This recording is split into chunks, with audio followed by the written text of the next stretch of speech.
अस्सलाम वालेकुम फ्रेंड्स, उम्मीद है आप सब खैरियत से होंगे और आप सबकी दुआओं की वजह से अल्हम्दुलिल्लाह मैं भी एकदम ठीक हूँ।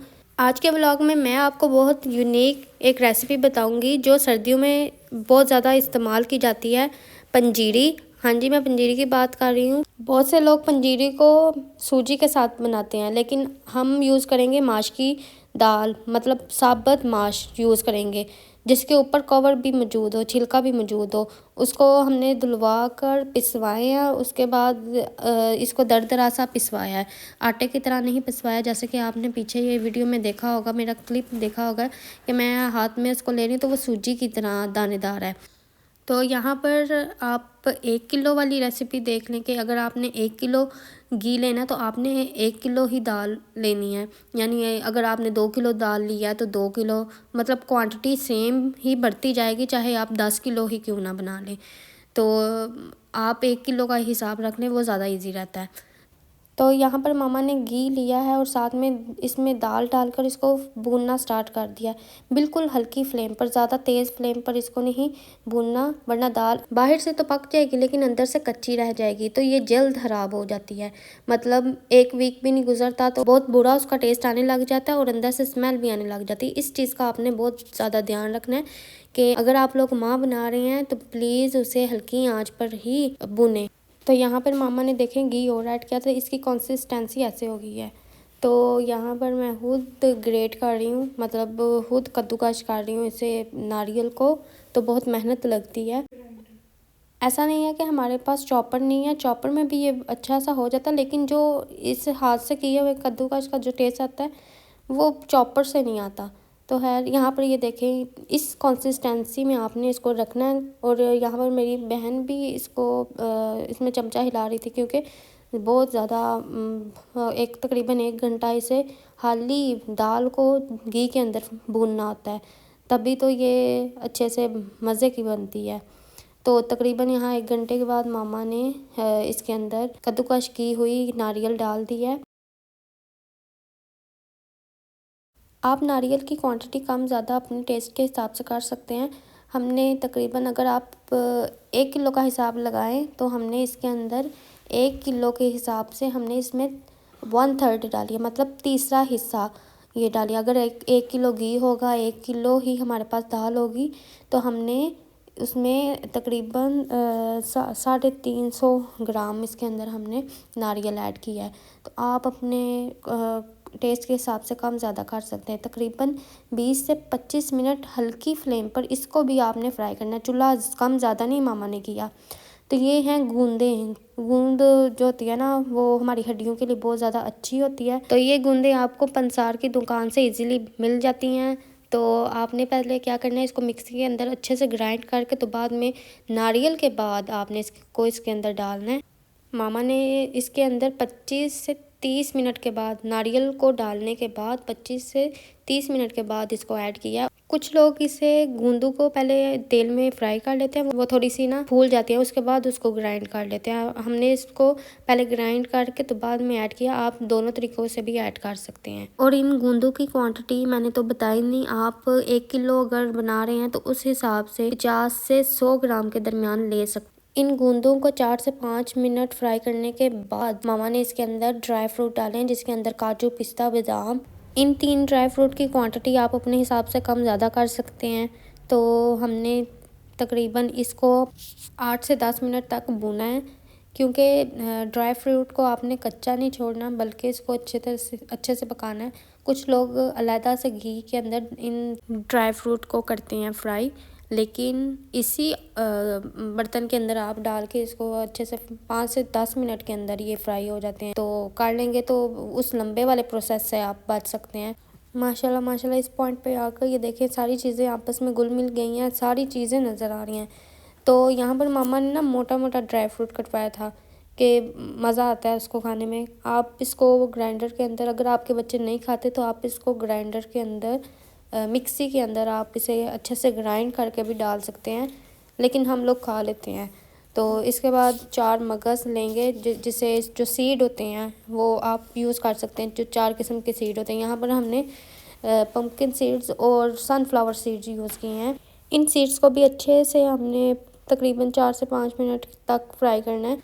ताकि तमाम चीज़ों की तरह ये भी पक जाए। तो इस पॉइंट पर आके बहुत ज़्यादा ये हैवी हो चुका था, तो इसके अंदर ये जो चमचा हिल ही नहीं था रहा। तो कभी मामा पकड़ रही थी, कभी मैं पकड़ रही थी इसको चमचे को, कभी आप ही हिला रही थी। तो बहुत ये मेहनत वाला काम होता है। तो इसके अंदर आप लंबी जो किशमिश होती है वो ऐड करेंगे एंड पे। तो इस पॉइंट पर अगर आप चूल्हा बंद भी कर दें तो बेहतर रहेगा। हमने बंद कर दिया था क्योंकि ये इसका खुद का टेम्परेचर बहुत ज़्यादा हाई होता है, जिस वजह से किशमिश को बिल्कुल एंड पर ऐड करते हैं और चूल्हा बंद करके ऐड करना है। तो किशमिश को इसके अंदर डाल के अच्छी तरह हिलाने के बाद अब इसके अंदर मामा ने चीनी ऐड की थी। आप चीनी अपने फ्लेवर के हिसाब से कम ज़्यादा कर सकते हैं। इसको बनाना कोई मुश्किल काम नहीं और ना ही बहुत ज़्यादा इजी काम है। बस आपने कुछ चीज़ों का ख्याल रखना होता है, जिनमें बेसिक ये है कि आपने चूल्हा बिल्कुल स्लो रखना है। दूसरा ये कि इसको बहुत टाइम लगता है बनाने में, सब्र तहम्मुल का आप लोगों ने मुज़ाहरा करना है इसमें। तकरीबन हम 2 से 3 घंटे लग चुके हैं इसको बनाने में, मतलब चीज़ें तैयार करना, ड्राई फ्रूट को काटना, देन इसे पकाना, बहुत ज़्यादा टाइम लगता है। चाहे जो भी हो टाइम तो लगता है, लेकिन ये बहुत ही ज़्यादा यम और मज़ेदार बनता है। अच्छी तरह चीनी को मिक्स करने के बाद अब मम्मा इसको प्लेट आउट करना स्टार्ट करेंगी। इसको अच्छी तरह आपने फैला लेना है और जितनी तह आपने मोटी रखनी है उस हिसाब से इसको डिश आउट करना है। क्यूब शेप में काटना था इसको, तो हमने अपने हिसाब से इस परात के अंदर इसको अच्छे से फैलाया है। तो आप इसकी पंजीरी भी बना सकते हो। आप अगर क्यूब ना बनाना चाहे तो इसे ऐसे भी खा सकते हो, लेकिन ये जो क्यूब फॉर्म में होता है ये ज़्यादा बेटर रहता है। तो हमने तकरीबन इसको 10 से 12 घंटे सेट आउट करने के लिए रख दिया था। अब ये देखो माशाल्लाह कितना आसानी से ये क्यूब बन चुके हैं। अब मैं इसकी कटिंग करूँगी। जिस हिसाब से आपने छोटा बड़ा आपने क्यूब रखना है तो आप रख सकते हैं। तो ये देखिए कितने आराम से ये निकल आया है और ये इतना मज़ेदार बना था। तो ये इसको खाने का फ़ायदा ये होता है कि इससे आपकी हड्डियाँ बहुत मज़बूत होती हैं और आप इम्यून सिस्टम है आपका वो स्ट्रॉन्ग करती है, क्योंकि इसके अंदर बादाम, काजू, पिस्ता हर चीज़ हर ड्राई फ्रूट इसके अंदर यूज़ हुआ है और बहुत ज़्यादा फ़ायदेमंद होती है, क्योंकि हम शुरू से हमारे बड़े भी खाते आए हैं तो आगे से हम भी बहुत शौक़ से ये खाते हैं। तो यहाँ पर मैंने इसकी कटिंग काट दी थी। अब मम्मा इसको डिब्बों के अंदर डालेंगी। तो हम सब बहन भाइयों का अलग-अलग डिब्बा होता है, क्योंकि हम सब बहन भाई अपने टाइम टेबल के हिसाब से ये पंजीरी खाते हैं, तो उस मुताबिक डिब्बे वाला सिस्टम ठीक रहता है। तो ये मेरी बड़ी बहन के लिए डिब्बा है। जितने शौक़ से वो खुद खाती है उतने ही ज़्यादा शौक़ से उसके बच्चे ये पंजीरी खाते हैं। मैं कई दफ़ा हैरान हो जाती हूँ कि आजकल की जनरेशन चिप्स, लेज़ वगैरह और कैंडीज़ के अलावा कोई बात ही नहीं करती, लेकिन उन बच्चों को ये बहुत ज़्यादा पसंद है और वो बहुत ज़्यादा शौक़ से खाते हैं। अल्हम्दुलिल्लाह जब भी मामा ये सर्दियों की सौगात बनाती हैं तो हर दफ़ा वो लेकर जाती है।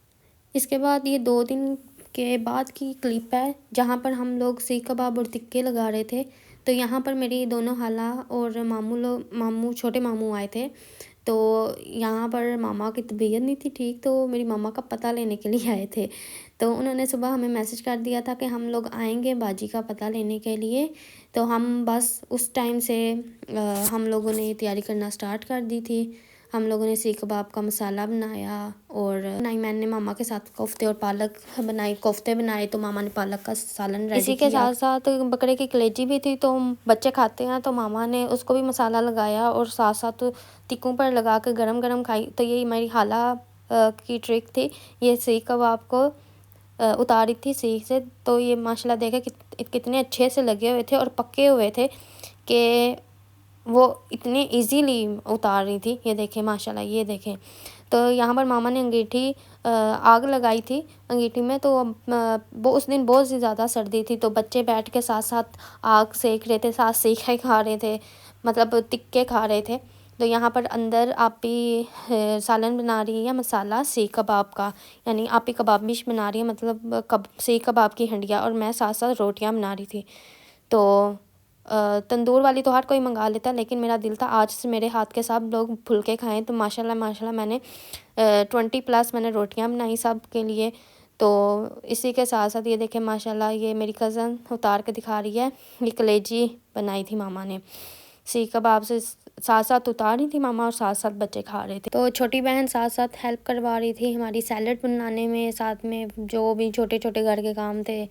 तो वो करती जा रही थी, साथ साथ मेरे साथ रोटियां भी बनाने में हेल्प कर रही थी, साथ में उसने सैलड बनाया। तो जो दूसरे तीसरे काम थे वो मेरी बहन कर रही थी, मेन काम हम बना रहे थे, कर रहे थे। तो बहुत ज़्यादा मज़ा आया था उस दिन।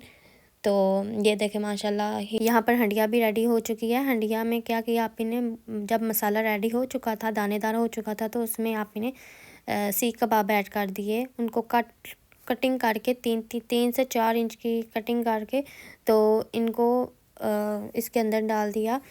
तो उसके ऊपर गार्निश करने के लिए अनियन रिंग्स और कैप्सिकम डाल दिए। तो जो अंगीठी गरम थी कोयलों से बड़ी, वो हम लोग अंदर ले आए अपने लिविंग एरिया में। तो यहाँ पर बड़ी सी चटाई बिछाई और साइडों पर गद्दियाँ वगैरह रखी और सेंटर में हमने खाना रखा। तो माशाल्लाह माशाल्लाह ये सैलेड देखें, ये छोटी बहन ने बनाया था, साथ में चटनी मामा ने पहले से बना कर रखी हुई थी। तो ये कबाबिश है, तो बहुत ज़्यादा मज़ेदार थी। और ये कोफ्ते और पालक का सालन था। और बाकी रही बात पास्ता क्रीम चाट की, तो इसके अंदर हमने पास्ता और ड्राई फ्रूट और फ्रूट्स में हमने सेब, केला और जो आपको फ्रूट पसंद हो इसमें वो ऐड कर सकते हैं। साथ में 2 से 2.5 डिब्बे क्रीम के और दही ऐड किया और थोड़ी सी चीनी और काली मिर्च और गार्निश के लिए ड्राई फ्रूट ऐड कर दिया था। ये इतनी मज़े की बनी थी कि बच्चों ने इसी पर अटैक किया था। और ये ज़्यादा क्वांटिटी बनने के बावजूद मेरे लिए यकीन जानिए सिर्फ 2 ही चम्मच बची थी, वो भी मुझे मेरी बड़ी खाला ने दी थी। तो सबको खाना सर्व करने के बाद एंड पर मैं और मेरी बड़ी बहन बैठ के खाना खा रही थी। तो साथ साथ खा रहे थे, साथ साथ अपने आप को कमेंट, क्योंकि उससे पहले हम सब मेहमानों का रिव्यू ले चुके थे। उनको बहुत ज़्यादा खाना पसंद आया था। वो कह रहे थे बहुत ही अलग-अलग डिशेस आपने रखी हैं। तो बहुत ज़्यादा यम खाना बना था। देखिए माशाल्लाह माशाल्लाह किस तरह सफ़ा चट हो चुका है सारा सीन।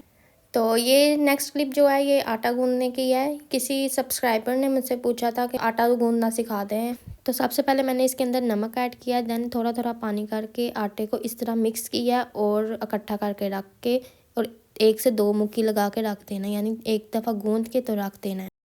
तो सच पूछे मुझे खुद आटा गूंदना नहीं आता। मेरी मामा और छोटी बहन ऑलरेडी आटा गूंद के रख देती हैं, जिस वजह से मुझे आटा गूंदने की प्रैक्टिस नहीं है। या तो बंदा रूटीन वाइज आटा गूंदता हो तो तब बंदा बोलता कि मुझे आटा गूंदना आता है, और यहाँ कभी मामा मुझे बोल रहे हैं तो तब मैं आटा गूंदती हूँ, अदरवाइज मैं आटा नहीं गूंदती। तो शायद उसी की वजह से मुझे ये आटा गूंदने की ज़रा सी प्रैक्टिस है थी और कुछ मामा को देख कर मुझे आटा गूंदना आ चुका है। तो बस यहाँ पर मैंने आटे को मिक्स करके 1-2 मुक्की लगाकर 5 से 10 मिनट के लिए रेस्ट दे दिया है।